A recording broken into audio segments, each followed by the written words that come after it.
Video games are a business. They exist to make money at the end of the day. So when a game comes along that is so unasked for, you have to ask yourself, why does this game even exist? What is up, everybody? Jimmy or Chaos. Today we're going to be talking about 20 games that absolutely nobody asked for, but we got them anyway. Let me know which of these you actually played. Drop a like. At number 20, let's kick things off with the most recent example. Highguard. Highguard is a new game from a new studio. It's made up from some former Apex and Titanfall developers, which they really wanted us to know, although you'd be forgiven for not knowing that, because while Apex and Titanfall are very polished pieces of FPS gaming, well, Highguard's a generic, it's generic. Let's put it that way. Honestly, some of it feels like it was made by AI. A lot of people have described the game as a melting pot of all the worst modern FPS ideas, and honestly, that's not a bad way to put it. It's free to play, so that's good. PvP shooter, predatory business model, gameplay loop, just a bunch of copy-pasted ideas from others. More popular PvP games. Highguard has already suffered one of the biggest drop-offs in multiplayer gaming history because it brings literally nothing new to the table, and yet expects you to spend your money on it. No, literally nobody asked for yet another hero generic PvP shooter, but here it is. At number 19, Godfall. Now, looter shooters, they aren't for everyone, and that's okay. But you know what definitely isn't for everyone? A looter slasher. Yeah, Godfall was published by Gearbox, was one of the most heavily promoted games of 2020 because Gearbox really thought it was going to be a major hit. And from what I can tell, they only thought that because it had really pretty graphics and there were people in the world that somewhere, well, those people like Destiny 2. Godfall was a hack and slash, where the point of the game was to hack and slash forever. Forever. You level up your gear, unlock new gear, and hack and slash more. It was literally a looter shooter, but you were hacking and slashing instead of shooting. And it was low effort.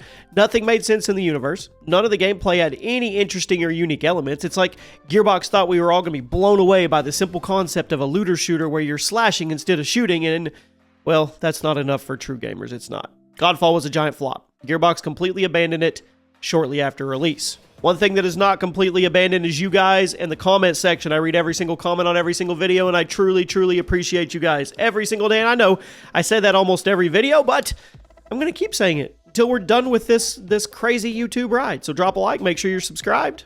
And now, number 18, Immortals of Avium.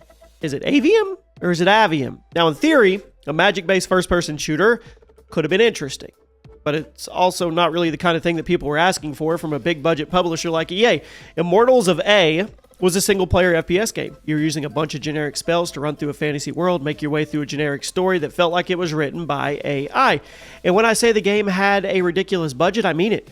The budget was so high and the sales were so low. The game ended up forcing the developer to lay off half their workforce, and now nobody remembers it ever came out. Again, a magic-based FPS could have been cool, but there needed to be way more than this on display in order to make it worth buying. It's like EA just put magic FPS into the chat GPT, and this is what it spit out.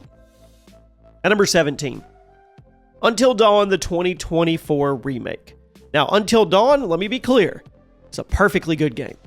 But the 2024 remake had to be, to me, one of the dumbest things Sony has ever funded. For starters, the original Until Dawn looks great. It looked great when it came out, still looks good today. So there really wasn't a whole lot that could have been improved upon here, and yet Sony still put a few $1,000,000 into developing a full-on remake. But on top of that, the remake came loaded with bugs and performance issues that did not exist in the original version. How does that even happen? And there was even more visual changes that actually made the remake look worse than the original. How's that possible? So here we have a game that looked great when it came out, still looks good today, and then we have a remake that played exactly the same, looked worse, and had a bunch of new bugs, and they charged us for it. At number 16, Fast and Furious Crossroads. Who remembers when there was like a new Fast and Furious game every third week of the month? I don't know why it was so hard to make a Fast and Furious game, but it is. This is a perfect franchise for an over-the-top action racing game. I don't know what's so hard about making a Fast and Furious game where you just drive around and blow things up. Apparently, that was way too hard because the first big-budget Fast game we ever got was this, Fast and Furious Crossroads. What kind of game is it? Well, massive budget game. You sometimes race people with super generic controls, and sometimes you fought other characters with super generic controls.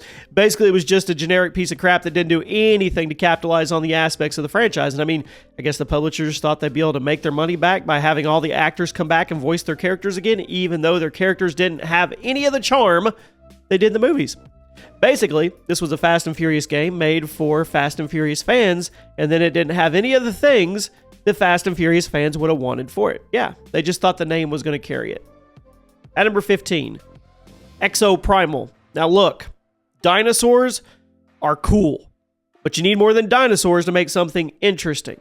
Exoprimal, released in 2023. I bet you never heard of it, right? Meant to be another Overwatch competitor, and the big twist on the hero shooter genre was basically dinosaurs exist. The gameplay wasn't interesting, the characters and classes weren't unique at all, and it's pretty clear the whole concept for the game was just Overwatch with dinosaurs.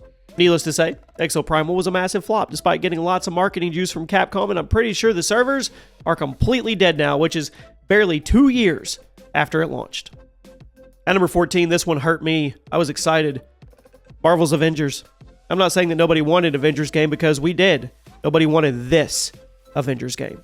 When it was announced that Square Enix was funding a huge budget game based on the Avengers, we were excited. But then it was confirmed that this game would be some lame, generic, buggy, loop-based live service, and all the Avengers looked like they're low-budget Temu stunt doubles instead of the live-action versions we all knew and loved. Now, there was a lot of demand for a proper MCU-themed Avengers game, maybe something like the Arkham games or the Insomniac Spider-Man games. But Square Enix decided to dump millions of dollars into a lame Marvel-themed rip-off of The Division. And the Avengers, they look stupid. Yeah, the game flopped. At number 13, Crysis Remastered. I know, Crysis was a technical marvel, technical benchmark in the gaming history. That remastering it seems counterproductive. And long story short, it was counterproductive. Crysis Remastered looks about 50% the same as the original, about 50% worse because of certain things to the art style that were changed in the lighting mechanics. The original game looks great today. You would think that it was the remastered version when you look at it. It wasn't, but it wasn't. It just destroyed the whole purpose of this existing. If you wanted to play Crysis, you would just play the OG version because it looked better and had lower system requirements. I really don't understand. I do understand. It's all about the almighty dollar, but come on. At number 12, Days Gone Remastered. Sony gets a lot of crap for funding pointless remasters and remakes, but honestly, I think this one was one of the dumbest of them all. Days Gone dropped on PS4 as one of the most underrated games of that era. We need Days Gone too, but it was an absolutely gorgeous game with a lot of potential. Last year, Sony decided to randomly reveal they were releasing a full-price remaster of the game, and the remaster looked identical to the original PS4 version. There was very little new content, and all of this was made even dumber by the fact that Sony had reportedly shut down development of Days Gone 2 because they didn't think there was enough of a market for it. So let me straighten this out. Sony didn't think there was a demand for Days Gone 2, but they did think there was a demand for a pointless remaster of Days Gone 1. How does that even make sense? Who greenlights that? Needless to say, Days Gone Remaster completely flopped because nobody saw the point in buying it, and I'm really hoping that this signals the end of Sony's weird obsession with pointless remasters. Just wait till they announce a remaster of God of War 2018 or Uncharted 4. You know they're going to. At number 11, Rainbow Six Extraction. Now, Rainbow Six used to be a pretty frequent presence in the gaming world. There were new games coming out every couple years with some all-time greats. You had Rainbow Six Lockdown, you had Rainbow Six Vegas, but after Siege came out and completely changed the way the franchise worked, Ubisoft totally gave up on new installments. Siege dropped in, I think it was 2015, and there were no mainline installments after that, except for one. Ubisoft probably wants you to forget about this one, Rainbow Six Extraction. Announced in 2019 as Rainbow Six Quarantine. But after a certain thing happened in 2020, well, Ubisoft had to change the name to Extraction. Now, as for the gameplay, very obviously just a Siege asset flip, and instead of being an intense, dark, and gritty tactical shooter like previous entries in the franchise, Extraction was a game about aliens. You played as the characters from Siege, but instead of shooting each other, you shot aliens. I don't know about you guys. This is not what I want from a Rainbow Six game. It's not. Rainbow Six Extraction launched in early 2022. Immediately disappeared. Poof, gone, because nobody wanted it. It was boring. It was lame. It didn't have any of the good things that people liked about Siege. It didn't have any of the good things people liked about older Rainbow Six games. It was another generic co-op shooter in an industry where there was already so many generic co-op shooter. And number 10, Anthem. It's a little weird to talk about because EA recently deleted it from existence. Even though it was a pointless game that nobody asked for, still feels a little wrong that it was just Thanos snapped out of existence. Anthem, looter shooter from BioWare. Supposed to be a massive multi-year project and ended up being a multi-week project because nobody wanted to play it when it came out. The story was a hot mess. Characters were nowhere near BioWare's usual standard of quality. Since it wasn't even a good looter shooter, most people just forgot about it the day after it came out.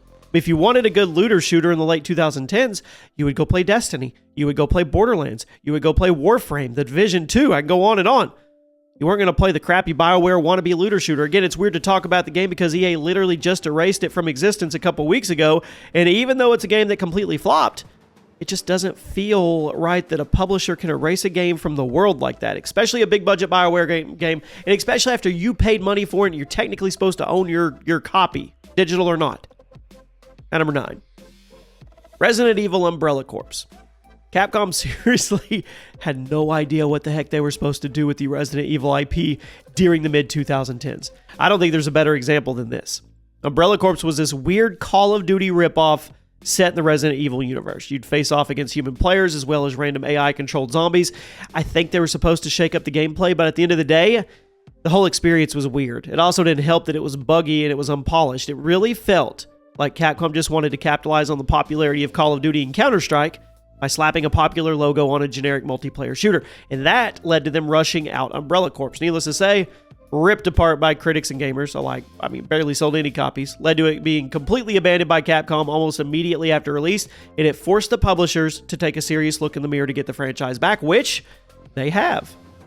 At number 8, every time I mention this game, there's somebody in the comment section that says, man, I miss this game. Lawbreakers.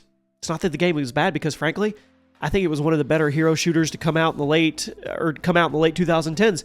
But that's the thing. It was another hero shooter that came out during the late 2010s. It was meant to be the hardcore alternative to Overwatch, but it released during the height of Overwatch's reign, so it was absolutely... there was zero demand for it. Besides, a lot of people already saw Overwatch as a pretty demanding game to get good at because, I mean, it is a pretty hard game to get good at depending on the character you play. Lawbreakers? They were trying to appeal to the segment of the hero shooter audience that was already perfectly happy with the game they had, so it was dead on arrival. At number 7, Bleeding Edge. Raise your hand if you remember this thing. It was a multiplayer hero shooter. We say so many hero shooters here. Developed by Ninja Theory. It was released for the PC and the Xbox in early 2020, and it was being promoted as the next big Xbox exclusive multiplayer shooter. Now, it feels a little weird to call this a multiplayer shooter because it had a pretty heavy emphasis on melee combat, but it was clearly supposed to be an alternative to Overwatch again. For what I said about Lawbreakers, why would Overwatch players go to an alternative game when they were happy with Overwatch at the time, especially when the alternative didn't bring anything new to the table? Bleeding Edge was shut down, I think, 10 months after its launch, while Overwatch just kept chugging along. Blizzard probably didn't even notice this game came out. At number 6, Foam Stars. So, we had the success of Splatoon. The gaming industry realized there was a massive market for super casual, unconventional third-person shooters. Games with bright color schemes and palettes and a gameplay loop that was more about helping the team and traversing the environment than actually shooting other players. So Sony and Square Enix, they wanted this to be the next big thing. They boasted a massive budget and a PS4, PS5 exclusive label on the box. But when the game came out, everybody realized it was just a crappy ripoff of Splatoon, which literally nobody wanted or asked for. If I wanted to play Splatoon, I would go play Splatoon. If I wanted to play a multiplayer shooter on the PlayStation, I had a million other options. Foam Stars, complete flop. Support ended less than a year after launch. Now we arrive at the top 5. Fear Online. So when you think about Fear games, if you're like me, you probably think about the intense single-player FPS experience with the lore, the creepy enemies, the top-notch atmosphere, and really, really responsive AI. But in 2014, Warner Brothers somehow thought it would be a good idea to release an online FPS that was basically just a brainless Call of Duty clone made out of Fear 2 assets. And when I say a cheap asset flip here, I mean it in the most literal way possible. It was literally just a Call of Duty clone made out of Fear 2 assets, and then every couple minutes, you'd get this random jump scare from an unavoidable enemy, so that way Warner Brothers could call it a horror game. Literally, nobody asked for a Fear-themed Call of Duty clone, and Fear Online ended up getting shut down less than a year after release. At number 4, oh, how the Ghostbusters franchise has fallen.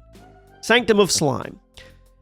The Ghostbusters IP, man, it has been through the ringer. The original 2 movies, awesome. Recent reboot movies, okay, I mean, I guess, whatever. In between those 2 eras, though, we had the crap like the 2016 reboot movie, and then we had this piece of trash video game. Sanctum of Slime was a low-budget twin-stick shooter. You played as a group of completely unlikable new Ghostbusters. They all had annoying personalities, and you controlled them running around various environments and blasting ghosts while they rapid-fired unfunny jokes, and they crapped all over the legacy of the original 2 movies. Thankfully, Sanctum of Slime was one of the worst reviewed games of 2011, and it helped kick off the downfall of the IP, which eventually led to its kind of revival, I guess.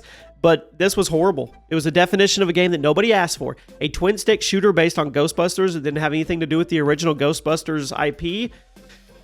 Once again, who gets paid to greenlight these things? I want these jobs. At number 3, Metal Gear Survive. Whew. Now, Metal Gear Solid, we can all agree, one of the most legendary franchises in gaming history. I mean, intriguing plots, memorable characters, innovative gameplay mechanics. But after series creator Hideo Kojima was kicked out of the creative process after a falling out between him and the franchise owner Konami, things got bad. And you may say, how bad, Jimmy? Well, in 2018, Konami thought it would be a good idea to release a truly terrible zombie survival game that was somehow set in the Metal Gear universe called Metal Gear Survive. I mean, Metal Gear, franchise known for intense stealth action gameplay, thought out plots, but then Konami drops this piece at our feet and expects us to pay full price for it. A generic, boring, uninspired, open-world zombie survival game with the Metal Gear logo slapped on the box. I mean, come on, who greenlights this stuff? Metal Gear Survive was a complete and utter flop. At number 2, Concord. It's one of the most obvious examples of completely unasked for games. I had to put it here, right? Concord, released in 2025, $40. Something as they thought it was special. So what was it? Well, it was an Overwatch clone built in the Destiny engine with some of the ugliest character models and agendas I've ever seen. The gameplay was honestly okay, but there was literally nothing special about it. The characters, they sucked. It offered nothing unique. The whole thing was terrible to look at. Sony genuinely thought people were going to pay $40 for that when all the competition was free to play. Overwatch was free. Marvel Rivals, free. Apex Legends, free. Heck, even Call of Duty was available on Game Pass at this point. Sony ended up deleting Concord from existence less than a month after launch. They offered refunds to everyone who bought it. Literally nobody wanted an ugly $40 Overwatch clone in 2025, and yet Sony tried to sell it anyway. Good job, guys. I'm happy you canceled it. I mean, and I'm also happy you canceled the Last of Us Factions game, but this one, you guys let this one out the door. At number 1, it was close. Suicide Squad killed the Justice League. Rocksteady made a name for themselves with their single-player Batman Arkham masterpieces, and I say masterpieces because they were. People were excited for them to branch out in a new area and of the DC universe. I mean, Suicide Squad, that's great. I mean, let's be honest. The Rocksteady single-player game about the Suicide Squad should have absolutely ruled, right? Instead, someone over at Warner Brothers decided to turn the Suicide Squad game into an absolutely horrible looter shooter that had nothing resembling the greatness of Rocksteady's single-player games. And if that wasn't enough, it wasn't a big enough kick in the nuts, the story of Suicide Squad Kill the Justice League went out of its way to completely disrupt the legacy of the Arkham trilogy. I mean, the way Batman was treated in this game was criminal. And when you put that terrible writing on top of the terrible gameplay, you had the recipe for a flop. The game reportedly lost Warner Brothers hundreds of millions of dollars. And you know what? Good. Maybe that'll teach WB a lesson for deliberately going against what their consumers want from them. In less than a year after this game came out, Warner Brothers was freaking bought out by Netflix. I'm not saying Suicide Squad killed Warner Brothers, but it didn't help them. And there you have it, my friends. Let me know one game that came out that I did not mention that you never asked for, but they put it out anyway. I'll see you soon.